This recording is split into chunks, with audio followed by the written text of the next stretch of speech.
أعوذ بالله من الشيطان الرجيم بسم الله الرحمن الرحيم ولا تركنوا إلى الذين ظلموا فتمسكم النار صدق الله العظيم বাংলাদেশ খেলাফত মজলিস নান্দাইল উপজেলা শাখা কর্তৃক আয়োজিত আজকের এই গণসমুদ্রে পরিণত হওয়া গণসমাবেশে উপস্থিত সংগ্রামী সভাপতি, উপস্থিত বাংলাদেশ খেলাফত মজলিস ও সহযোগী সংগঠন সমূহের বাংলাদেশ খেলাফত যুব মজলিস ও অন্যান্য সহযোগী সংগঠনের কেন্দ্রীয় জেলা ও উপজেলা নেতৃবৃন্দ, থানা নেতৃবৃন্দ, সমবেত বিভিন্ন অঞ্চল থেকে আগত আমার প্রাণপ্রিয় সংগঠনের নেতা কর্মী ও সর্বস্তরের তৌহিদি জনতা, নান্দাইলবাসী, সর্বপ্রথম আজকে আমি আপনাদেরকে অভিনন্দন জ্ঞাপন করছি যে আজকে এই সমাবেশে আপনাদের এই বিপুল পরিমাণের উপস্থিতি বাংলাদেশে ইসলামী বিপ্লবের সম্ভাবনাকে শক্তিশালী করেছে। এদেশের মানুষ ইসলামকে কতটা ভালোবাসে এবং ইসলামের প্রতি তাদের যে আবেগ, তার আজকে এই প্রদর্শনের মধ্য দিয়ে একটি থানা পর্যায়ের এই বিপুল পরিমাণ মানুষের উপস্থিতি প্রমাণ করে আগামীর বাংলাদেশ হবে ইসলামের বাংলাদেশ।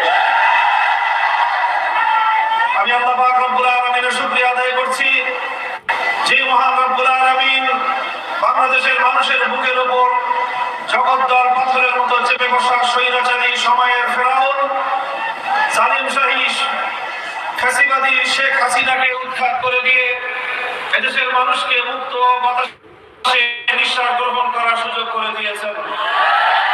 আল্লাহুম্মা লাকাল হামদু ওয়া লাকাশ শুকর।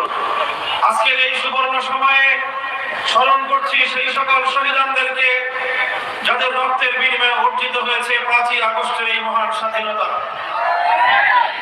2009 সালের পিলখানা ট্র্যাজেডিতে শাহাদাত বরণ করে 57 জন সেনা কর্মকর্তা, 2013 সালের শাপলা চত্বরে নবী প্রেমের জ্বলন্ত দৃষ্টান্ত হিসেবে শাহাদাত বরণকারী হেফাজতে ইসলাম বাংলাদেশের নবী প্রেমিক শহীদদেরকে স্মরণ করছি। বিশ্বনন্দিত মুফাসসিরে কোরআন আল্লামা সাঈদী রাহমাতুল্লাহি আলাইহির বিরুদ্ধে ঘোষিত নাটক সাজানো বানানো রায়ের মৃত্যুদণ্ডের সেই কল্পিত রায়ের বিরুদ্ধে ফুঁসে ওঠা কোরআন প্রেমিক তৌহিদি জনতা, যাদের মধ্যে পাখির মতো গুলি করে হত্যা করা হয়েছিল প্রায় শতাধিক প্রাণ। স্মরণ করছি 2014-15 সালে একটি একতরফা নির্বাচন করতে গিয়ে গুম, খুন ও হত্যাকাণ্ডের শিকার হয়েছিল বিরোধী দলের যে সকল নেতা কর্মীরা। স্মরণ করছি 2021 সালে বাংলাদেশের স্বাধীনতার সুবর্ণ জয়ন্তী উদযাপনকালে বাংলাদেশের গণমানুষের ইচ্ছা এবং আকাঙ্ক্ষাকে উপেক্ষা করে মুসলমানদের খুনি নরেন্দ্র মোদীকে বাংলাদেশে আনতে গিয়ে অতঃপর শান্তিপ্রিয় হেফাজতে ইসলামের বিক্ষোভ সমাবেশগুলোতে, বিক্ষোভ মিছিলগুলোতে ঠান্ডা মাথায় পাখির মতো গুলি করে হত্যা করা হয়েছিল 25 জন থেকে বেশি, 25-26 জনের মতো হেফাজতের নেতা কর্মীদেরকে। আর সর্বশেষ 2024 সালের জুলাই এবং আগস্ট মাসে বাংলাদেশটাকে মৃত্যুপুরীতে পরিণত করে ছাত্র জনতার বৈষম্য বিরোধী আন্দোলনকে রুখতে গিয়ে দলীয় সংঘ, হেলমেট লীগ, হাতুড়ি লীগ সহ সন্ত্রাসী লীগকে উস্কে দিয়ে, লেলিয়ে দিয়ে এবং প্রশাসনের মধ্যে খাপটি মেলে বসে থাকা আওয়ামী দালালদের ঠান্ডা মাথায় হেলিকপ্টার থেকে স্নাইপার দিয়ে নানাভাবে পরিকল্পিত গুলি করে করে হত্যা করা হয়েছে 1.5 সহস্র বাংলাদেশের দামাল কামাল ছাত্র জনতা ও আবার বৃদ্ধ মানুষকে। এই সকল শহীদদের রক্তের প্রতি আমরা শ্রদ্ধা নিবেদন করছি এবং সকল শহীদ মুসলমানদের জন্য আমরা মহান রব্বুল আলামিনের দরবারে তাদের শাহাদাত কবুল করে রূহের মাগফিরাত কামনা করছি। সেই সঙ্গে আমরা শপথ করছি এই সকল শহীদদের রক্তের সঙ্গে ইনশাআল্লাহ আমরা কোনোদিন বেঈমানি করব না, আমরা গাদ্দারি করব না, এবং কেউ যদি এই রক্তের সঙ্গে গাদ্দারি করতে চায় আমরা প্রতিরোধ করব। যে জাতি তার শ্রেষ্ঠ শহীদদের আমাদের স্বাধীনতা রক্ষা করতে পারবে না। এজন্য আজকে শপথ দিতে হবে, আগস্ট বিপ্লবে যারা শাহাদাত বরণ করেছেন, আল্লাহ নবীর ইজ্জতের করতে গিয়ে 2013 সালে যারা শাহাদাত বরণ করেছিলেন, সেই শহীদদের আত্মার শান্তির জন্য আমরা তাদের অভিপ্রায়ে, তাদের ইচ্ছা এবং আকাঙ্ক্ষিত একটি সোনার বৈষম্যহীন বাংলাদেশ গড়ে তুলব ইনশাআল্লাহ।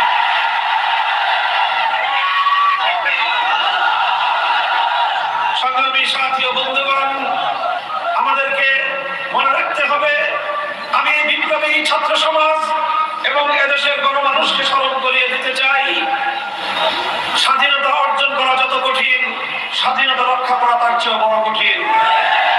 স্বাধীনতা অর্জন করে যদি রক্ষা করা না যায়, এটা হবে আমাদের জাতির জন্য চরম দুর্ভাগ্যজনক এবং একটি চরম ব্যর্থতার বিষয়। কাজে আজ এই জাতির মধ্যে আমাদেরকে শপথে বলিয়ান হতে হবে, যে কোনো মূল্যে সহস্র শহীদের রক্তের বিনিময়ে অর্জিত এই স্বাধীনতাকে আমরা অটুট এবং অক্ষুণ্ণ রাখবো ইনশাআল্লাহ। 1971 সালে হাজারো শহীদের রক্তের বিনিময়ে 71-এর যে মুক্তিযুদ্ধ হয়েছিল, 16ই ডিসেম্বর 1971 সালের ঐতিহাসিক বিজয় অর্জন করার অল্প কয়েক মাসের মধ্যেই এদেশের মুক্তিযুদ্ধে আত্মদানকারী সকল শহীদদের শাহাদাতের প্রতি বৃদ্ধাঙ্গুলি প্রদর্শন করে বাংলাদেশের হাজার বছরের ইতিহাস এবং ঐতিহ্যকে ভুলুণ্ঠিত করে অন্য আরেকটি দেশের সংবিধানের মূলনীতিগুলোকে একটি প্রেসক্রিপশনের মাধ্যমে বাংলাদেশের জাতির উপর সংবিধান আকারে চাপিয়ে দেওয়া হয়েছিল। 72 সালে একটি নতুন চেতনা গড়ে উঠেছিল, সেই 72-এর চেতনাকে 1924 সাল পর্যন্ত আওয়ামী ফ্যাসিবাদের শক্তি 71-এর চেতনা বলে চালিয়ে দেওয়ার চেষ্টা করেছে। 71-এর চেতনা ছিল ইনশাআল্লাহর চেতনা, 71-এর চেতনা ছিল আল্লাহর জমিনে কোরআন সুন্নাহ বিরোধী কোনো আইন তৈরি না করার চেতনা। কিন্তু 71-এর চেতনাকে ছিনতাই করে 72-এর চেতনাকে 71 নামে বাংলাদেশের মানুষের উপর চাপিয়ে দিয়েছিল এই শেখ হাসিনা এবং তার দোসরেরা।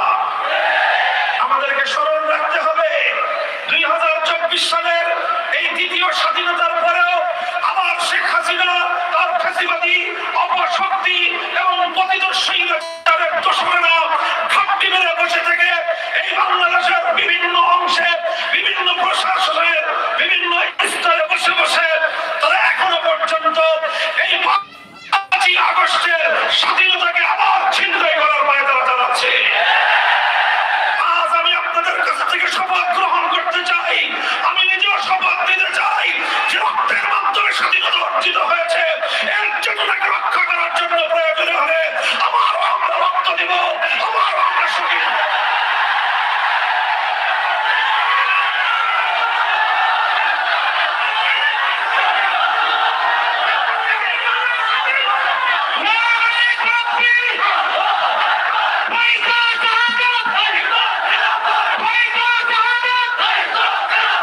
সংগ্রামী সাথী ও বন্ধুগণ, একথা পরিষ্কার মনে রাখতে হবে, 2024 সালের জুলাই এবং আগস্ট বিপ্লবের যে প্রধান শক্তি ছিল আমাদের, এটা হলো শেখ হাসিনা এবং তার দোসরদের বিভাজনের রাজনীতিকে উপেক্ষা করে বাংলাদেশের মানুষ ঐক্যবদ্ধ হতে পেরেছিল। শেখ হাসিনা চেয়েছিল দেশটাকে সবসময় বিভক্ত করে রাখতে। শেখ হাসিনা এবং তার পরিবারের মধ্যে একজনও মুক্তিযুদ্ধে শহীদ হয় না, একজনও শেখ হাসিনার পরিবারের শহীদ নাই। শহীদ তো দূরের কথা, তার পরিবারের কেউ 71 সালে মুক্তিযুদ্ধের রণাঙ্গনে যুদ্ধ করে নাই। কিন্তু দেখলাম তারাই হয়ে গেল মুক্তিযুদ্ধের সবচেয়ে বড় লিডার। এরপর দেখলাম বাংলাদেশকে বিভক্ত করবো তাদের পায়তারা, যারাই তাদের রাজনীতির কথা না শুনে, যারাই তাদের সঙ্গে একমত পোষণ না করে, যারাই তাদের বাকশালের বিরুদ্ধে রুখে দাঁড়ায়, যারাই তাদের ফ্যাসিবাদের বিরুদ্ধে রুখে দাঁড়ায়, যারাই তাদের জুলুম শোষণের বিরুদ্ধে লড়াই করতে ময়দানে নামে, তাদেরকে রাজাকার বলে আখ্যায়িত করার ষড়যন্ত্র। যখন আমার দেশের ছাত্র জনতা তারা বৈষম্যের বিলোপ চাইল, যখনই তারা কোটা সংস্কার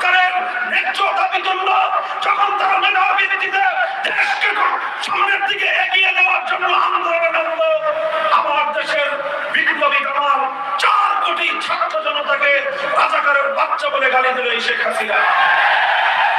আমার দেশের দালাল ছেলেরা বলল অধিকার চাইলে যদি রাজাকার হতে হয়, বৈষম্যের বিরুদ্ধে লড়াই করলে যদি রাজাকার হতে হয়, জুলুমের বিরুদ্ধে যদি কথা বললে রাজাকার হতে হয়।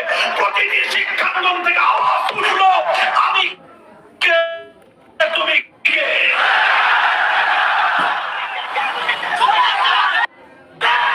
সংগ্রামী সাথী ও বন্ধুগণ, সেদিনই শেখ হাসিনার ভাগ্য নির্ধারিত হয়ে গিয়েছিল। এদেশের ছাত্র জনতা তাকে লাউকার প্রদর্শন করেছিল, কিন্তু এরপরেও বেশি শক্তির বলে তার সন্ত্রাসী ছাত্রলীগকে ছাত্র জনতার বিরুদ্ধে গলিয়ে দিয়ে ছাত্র জনতাকে ভয় পাইয়ে দিতে চেয়েছিল, ছাত্র জনতাকে খুন করে তাদের আন্দোলনকে দমিয়ে দিতে চেয়েছিল। কিন্তু বাংলাদেশের তামাম ছেলেরা প্রমাণ করেছে, সাবাস বাংলাদেশ, চলে মরে মরে সরকার, তবু মাথা নোয়াবার নয়। আমরা বিশ্বাস করি আমার দেশের মায়েরা তাদের সন্তানদেরকে প্রেরণা জুগিয়েছে, এদেশের মায়েরা তাদের সন্তানদেরকে হাসি মুখে পুলিশের রিমান্ডে পাঠিয়ে দিয়েছে, আমার দেশের মায়েরা তাদের সন্তানদেরকে ফ্যাসিবাদের বিরুদ্ধে লড়াই করবার জন্য বুলেটের মুখে ঠেলে দিয়েছে। এদেশের মায়েরা তাদের সন্তানদেরকে জুলুমের মোকাবেলায় বুলেটের মুখে ঠেলে দিতে পারে, সে জাতিকে কেউ দমায় রাখতে পারে না, বাংলাদেশকেও কেউ দমায় রাখতে পারবে না ইনশাআল্লাহ। ওরা চেয়েছিল বাংলাদেশটাকে আরেকটা দেশের অঙ্গরাজ্যে পরিণত করতে। শেখ হাসিনা বাংলাদেশের প্রধানমন্ত্রী হয়ে তৃপ্ত ছিল না, তিনি চেয়েছিলেন মুখ্যমন্ত্রী, তিনি চেয়েছিলেন তিলকমালী মুখ্যমন্ত্রী হতে। বাংলাদেশের মানুষ বলেছিল আমরা আমাদের ক্ষমতার মস্তদে একজন স্বাধীন প্রধানমন্ত্রী দেখতে চাই, তিলকমালী মুখ্যমন্ত্রী আমরা চাই না। আমরা চাইলাম প্রধানমন্ত্রী, তিনি হতে চাইলেন মুখ্যমন্ত্রী। শেষ পর্যন্ত তাকে মুখ্যমন্ত্রী বানানোর জন্য এই 16 বছর 15 বছর যারা তার আশ্রয় প্রশ্রয় দিয়ে বাংলাদেশের মানুষের ইচ্ছা এবং